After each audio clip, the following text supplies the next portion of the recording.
आज हम दृश्य लेखन के विषय में जानेंगे और लेखन कैसे लिखते हैं और महत्वपूर्ण इसके प्रश्नोत्तर।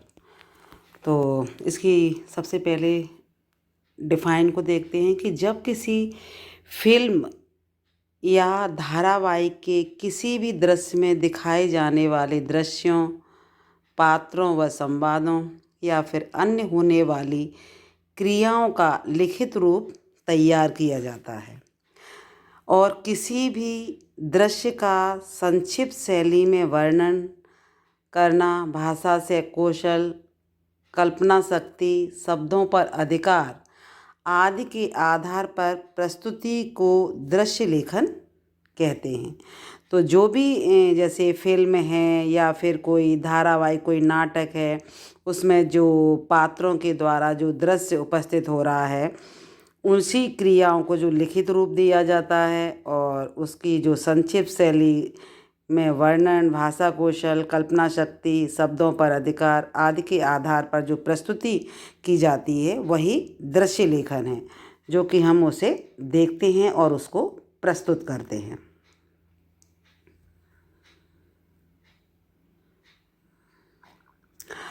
आगे है दृश्य लेखन के आवश्यक तत्व।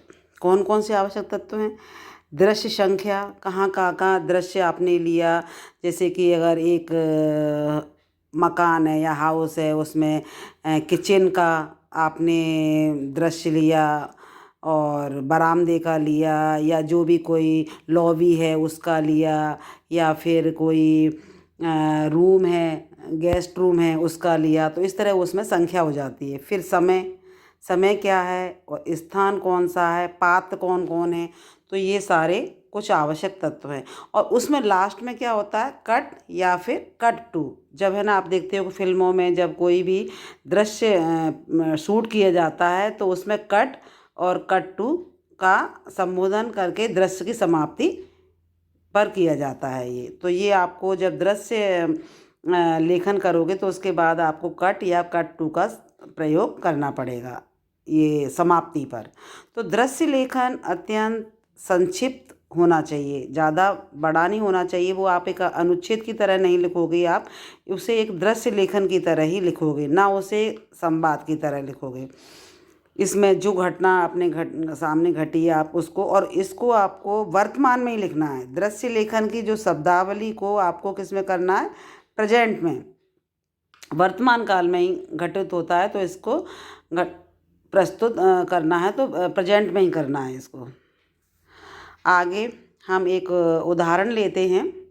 जैसे कि उदाहरण हमारा ये एक है, एक सुहानी सुबह। सुहानी सुबह जो है उसमें जैसे सूर्योदय का निकलना, प्रातःकालीन, जब सूर्य निकलता है तो प्रातः हो जाती है, सुबह की वेला होती है, प्रातःकालीन का दृश्य कैसा होता है।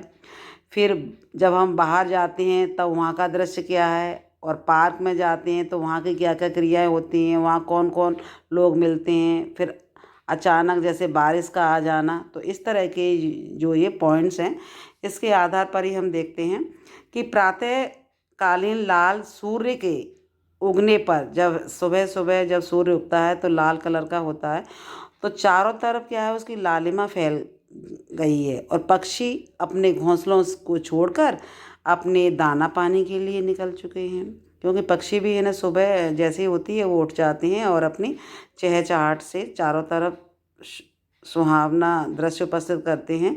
और पक्षियों की जो चहचहाट है वो वातावरण में संगीत उत्पन्न कर रही है, उसके चहचहाने से संगीत उत्पन्न हो रहा है, ठंडी ठंडी हवाएं चल रही हैं, जिसके कारण पेड़ पौधे झूम रहे हैं। ठंडी ठंडी हवा मतलब कितना आनंद देने वाली अनुभूति होती है, और पेड़ों को भी आनंद दे रही है, वो झूम रहे हैं पेड़। फूलों पर भ्रमर गुंजार कर रहे हैं, जो भ्रमर हैं, भौरे हैं, वो फूलों पर मंडरा रहे हैं और फूलों से भीनी भीनी खुशबू आ रही है।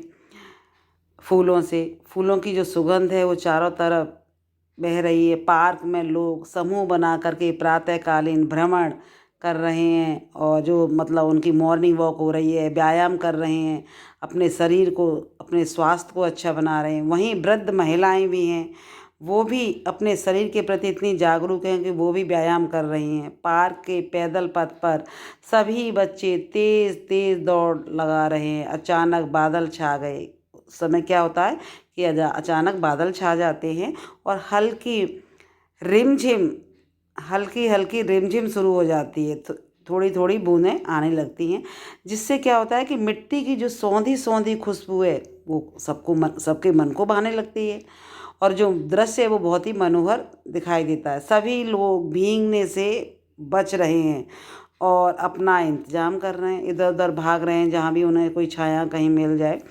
और बारिश के कारण लोगों ने व्यायाम करना भी बंद कर दिया। अब सभी बच्चे, वृद्ध महिलाएं अपने घर के लिए लौट रहे हैं। तो ये कट टू, अब यहाँ कट टू का प्रयोग किया तो यहाँ एंड हो गया। ये आपका पहला उदाहरण हुआ। सेकंड उदाहरण हम फिर से लेते हैं। इसमें है, सड़क दुर्घटना में घायल हुआ व्यक्ति है और दी गई उसकी स्थिति कैसी स्थिति है, घटना के आधार पर आपको एक रचनात्मक लेख लिखना है। आप किस तरह उस दुर्घटना का वर्णन करोगे। अपनी आँखों देखा, तो ये सेकंड एग्जाम्पल आ गया हमारा। घटना आँखों के सामने घटित होती है तो वो हमेशा हमेशा के लिए दिमाग में बैठ जाती है। तो क्या होता है कि आज सुबह जब मैं स्कूल के लिए निकला तो पंजाबी बाग चौक में एक बाइक सवार ने क्या किया कि साइकिल वाले को ठोकर मार दी थी। साइकिल सवार को बहुत चोट आई और सिर से खून भी निकल रहा था। कुछ लोग वहाँ खड़े होकर उसका वीडियो बनाने लगे। आजकल क्या होता है कि जो भी कोई अगर परेशान व्यक्ति है तो उसकी मदद ना करके उसकी वीडियो बनाने लग जाते हैं, लेकिन उन्हें हॉस्पिटल पहुँचाने का इंतज़ाम कोई नहीं कर पा रहा था। कुछ लोग देखते हुए निकल रहे थे, उन्हें कोई मतलब नहीं था, लेकिन मैंने देखा कि 2 व्यक्ति निस्वार्थ भाव से उसे उठाकर हॉस्पिटल ले गए और उसको हॉस्पिटल में एडमिट कराया, उसका इलाज करा रहे थे और उस घायल व्यक्ति के घर पर सूचित भी किया।